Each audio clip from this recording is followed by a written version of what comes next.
Labrīt visiem šajā jaukajā vasaras rītā. Svētdienas rīts ir 25. gada 3. augusts. Sveicienu no Ķengaraga. Te var redzēt fonā Ķengaraga ezers. Jā, jauns izveidojies ezers, Ķengaraga ezers.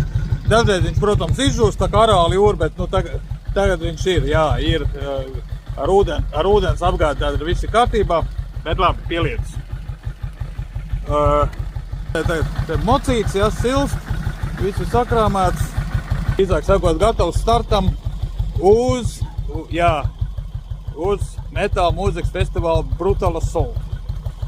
Tas notiek katru gadu Čehijā, mazā pilsētiņā Jarumerzā. Sākas Juzefova cietoksnis. Par to cietoksni citreiz pastāstīšu laika gaitā, bet jā, tātad šodien paredzēts brauciens līdz Polijā, līdz Ostromazovecka, kur es gulēšu. Jā, tur es gulēšu. Pa ceļam arī būs kaut kādi viģiki, varbūt nebūs, noteikti, nu mēģināšu ielikt arī viģiks no robežas ar Lietuvu, bet, nu, īsāk sakot, tad redzēs. Lai jums jauka svētdiena, ceru satikt arī pārējos, kas dodas uz turieni, un aiziet!